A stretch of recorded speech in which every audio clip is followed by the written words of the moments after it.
masuk di Omnibus Law Cipta Kerja. Selain masalah yang selalu kita ingat adalah terkait sama tenaga kerja. Ya, Omnibus Law itu ada di Bapak Ibu semua, jangan lihat isinya hanya tenaga kerja. Itu adalah Omnibus Law untuk Cipta Kerja, di mana tenaga kerja hanya satu pasal dari 4 pasal yang lainnya. Di dalam pasal kedua itu ada masalah UMKM, bagaimana mendorong UMKM, dan konsep yang dibangun adalah korporatisasi. Jadi bagaimana UMKM itu tidak menjadi sebenarnya yang juga tantangan di Indonesia. Kadang-kadang kita silo, kadang-kadang kita melihat itu satu-satu tanpa mencoba mengklasterkan. Paling mudah adalah sektor pertanian. Kita bicara pertanian, lahan-lahan pertanian itu adalah milik pribadi-pribadi, di mana skalanya, kita contoh saja di Jawa, skala itu kecil, Pak. Sehingga tidak mudah teknologi itu masuk, karena memang lahannya kecil. Tidak mudah financing masuk, bank masuk, karena memang ya lahannya kecil. Apa yang mau diharapkan dari sisi produksi ke depan? Dengan konsep korporatisasi adalah mengkorporatkan, menggabungkan, tanpa menghilangkan peran dari kepemilikan untuk bersama, sehingga teknologinya menjadi lebih mudah masuk karena arealnya menjadi lebih luas. Financingnya lebih mudah kepada perbankan. Nah, konteks di UMKM juga akan seperti itu. Ada konteks yang korporatisasi. Untuk itu memang misalnya nanti UMKM terkait dengan misalnya tenun atau yang terkait dengan kalau Jawa batik itu dijadikan suatu klaster yang sama. Nah, ini yang sedang digarap, yang kemudian salah satu solusinya juga adalah digitalisasinya dimasukkan sebagai konteks kita bicara itu pemasarannya.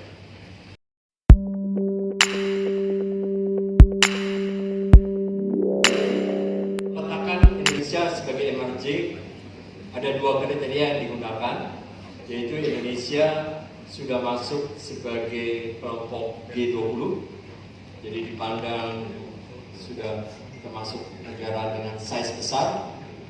Dan yang kedua adalah Indonesia punya track record pencapaian indikator-indikator makro yang baik selama 3 tahun terakhir. Yang lain yang masih belum masuk kriteria sebagai negara maju adalah pendapatan per kapita kita, di mana Indonesia masih di bawah batasan $12.000 per kapita. Kita masih berapa? 4.100, 4.200, masih jauh dari itu. Kekhawatiran yang muncul banyak di media ekonomi adalah fasilitas GSP kita itu akan hilang karena kita menjadi negara maju. Bisa saya katakan di sini bahwa meletakkan Indonesia sebagai emerging tidak ada kaitannya dengan GSP. Jadi bahwa tarif untuk ekspor kita itu relatif masih berlaku seperti sekarang. Bahwa sekarang ada diskusi, dialog untuk menilai ulang GSP Indonesia, itu memang masih terjadi. Tetapi tidak dikaitkan dengan emerging. Bahwa kita masuk ke wilayah negara maju, tidak lagi emerging. Tapi ada potensi yang muncul adalah bahwa sekarang kita lebih di zooming, dilihat kalau ada praktek-praktek yang menurut negara maju Amerika kita dipandang sebagai subsidi. Itu yang potensi paling berat. Karena sekali masuk kita ada unsur subsidi menurut pandangan mereka, yang terkena nanti di GSP kita. Nah, oleh karena itu memang yang menjadi poin sekarang kita adalah dialog GSP-nya dilanjutkan, tetapi di domestiknya tentunya kita harus meyakini bahwa produk ekspor kita tidak ada kandungan subsidi. Nah, subsidi ini yang paling banyak diterapkan di banyak negara adalah kalau dengan mendepresiasikan nilai tukar. Karena dengan kita mendepresiasikan nilai tukar, kita dipandang mencoba menjual harga barang menjadi lebih murah. Padahal Bapak Ibu, adik-adik semua, kalau kita bertanya sekarang adik-adik, apakah ekspor kita diuntungkan oleh kita mendepresiasikan nilai tukar? Itu teori yang mengatakan seperti itu. Sekarang pertanyaan, kalau saya tanya, apakah untuk case Indonesia kita serta-merta diuntungkan dengan depresiasi rupiah kita? Kita boleh cerita balik 2019, 2018, berapa rupiah kita terdepresiasi? Coba lihat berapa ekspor non migas kita naik. Nggak ada kaitan banyak. Karena apa? Karena ada beberapa faktor. Kita bukan price taker secara global. Bahwa price itu sudah disetting oleh suatu asosiasi atau kadang-kala juga oleh negara pembeli. Dan yang kedua juga adalah, yang ini menjadi salah satu poin, kadang-kala eksportir kita punya utang luar negeri. Dan ini relatif cukup banyak terjadi di manufaktur. Pada saat rupiahnya melemah, komponen untuk kewajiban utangnya meningkat, ekivalen terhadap tentunya rupiahnya. Dampaknya adalah ongkos produksi bagi eksportir, bagi produsen yang punya kandungan impor besar itu menjadi lebih mahal. Menjadi lebih mahal juga pada akhirnya harga jual ekspor kita. Nah, memang ini yang harus kita lihat. Silakan ini menjadi satu diskusi ataupun suatu tesis adik-adik. Bagaimana sih melihat depresiasi sebagai salah satu tools untuk daya saing melalui harga. Ya, gitu. Jadi yang kalau kita kembali ke permasalahan di Indonesia tidak lagi sebagai negara emerging adalah pada saat kemudian seandainya transaksi ekspor kita dipandang melakukan kegiatan subsidi. Ini yang punya peluang agak sulit untuk kita kemudian dikoreksi dari sisi GSP Indonesia. Yang lain kalau kita bicara yang pertanyaan pertama tadi mengenai supply shock. Pertanyaan yang muncul di IMF 3 hari yang lalu, Pak Prof, itu adalah apakah ekonomi global ini mengalami supply shock atau demand shock. Kalau supply shock sudah pasti karena permasalahan di continuity dari bahan baku.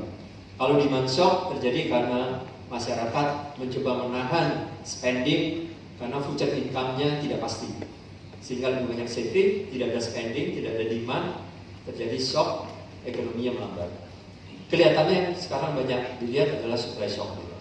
Nah, supply shock ini yang kemudian mengkoreksi ekonomi global termasuk Indonesia ke bawah. Apa kemudian solusinya?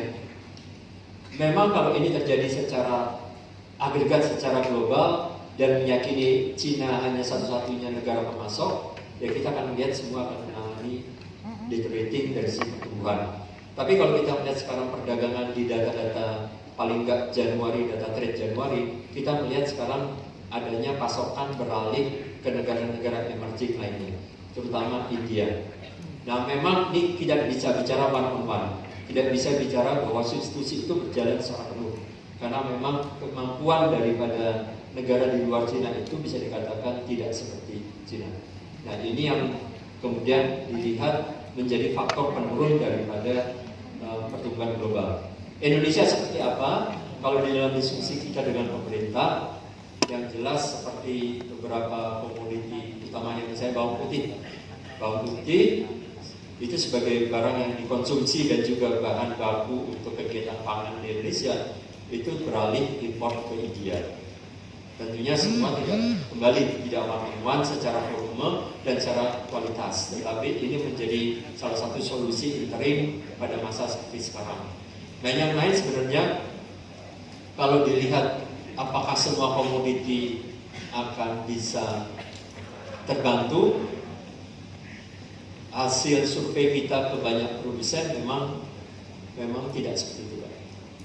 Ya, karena memang bahan baku dari luar Cina itu tidak sering secara kualitas maupun secara kuantitas. Oleh karena itu memang ini menjadi satu tantangan kalau pasokan yang dikatakan banyak produsen di domestik berakhir dalam waktu 2 bulan ke depan. Rata-rata itu TPT mengatakan 2 bulan ke depan. Kita bicara misalnya elektronik sekitar bulan April, Mei. Nah, inilah yang juga tantangan kita. Kalau pemerintah sudah membuka impor ke banyak negara lain, cuma memang tentunya seberapa mampu negara lain itu bisa memenuhi kebutuhan kita. Tapi yang penting adalah tetap dilihat Bapak Ibu semua, adik-adik semua, gelas itu setengah penuh, bukan setengah kosong. Kita telah ada suatu upaya, sisa setengah penuhnya harus diisi sebagai suatu peluang kita. Nah memang ini apakah kembali ke depan bahwa kejadian ini bisa membangkitkan kegiatan produksi dalam negeri, substitusi impor. Dan kembali hal ini selalu diangkat, dan kadang-kala biasanya reaksi dari masyarakat kita itu kalau sudah kepepet, kan gitu Pak. Kalau sudah kepepet kita mau berpikir, tapi kalau tidak kepepet biasanya lebih baik kita menjadi pembeli, pedagang, bukan sebagai inovator. Nah saya langsung seandainya loncat ke pertanyaan berikutnya yang terkait sama digital.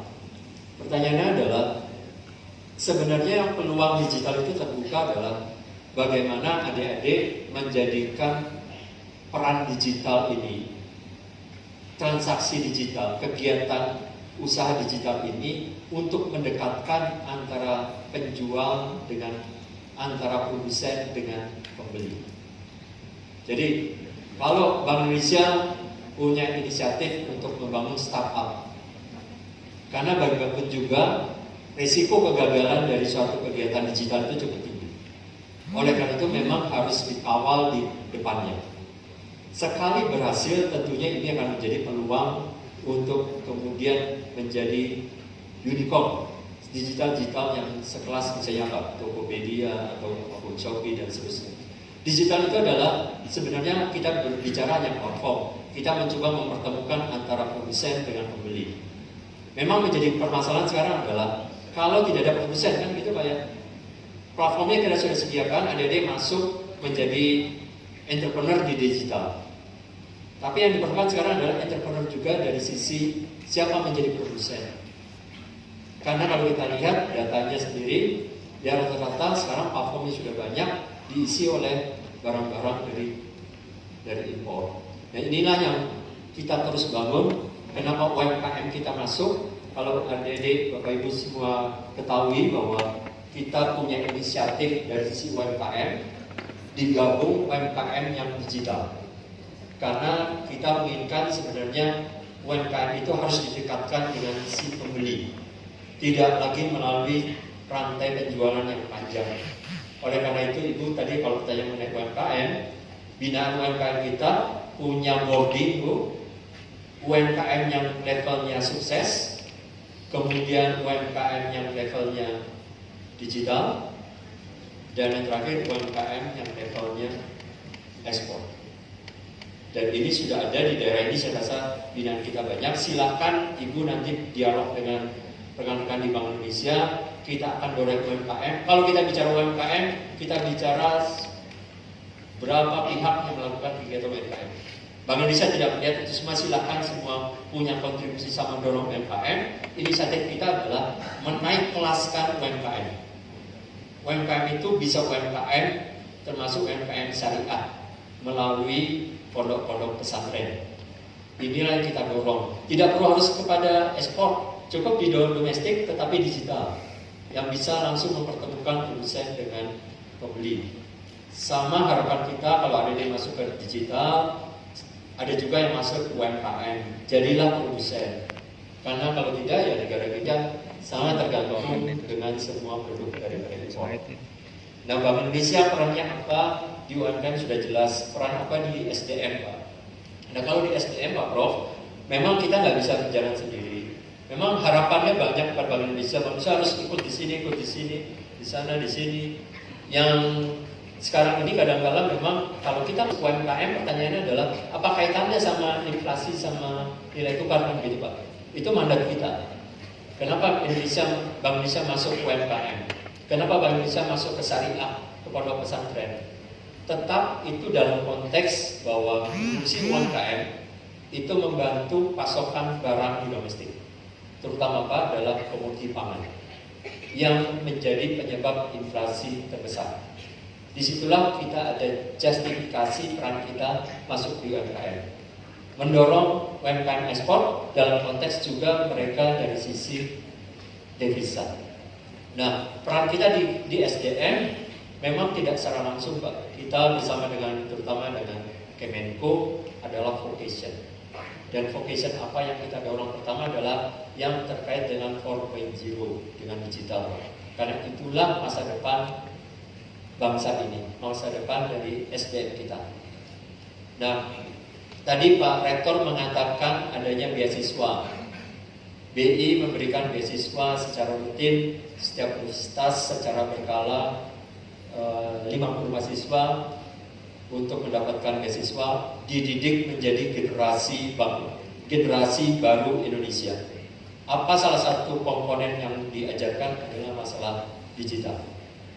Karena kita tahu bahwa disitulah nanti memang diperlukan keahlian daripada diri. Saya rasa di sini di ruangan ini ada yang menjadi komunitas BNI, ada yang alumni maupun yang saat ini sedang menerima beasiswa Bank Indonesia.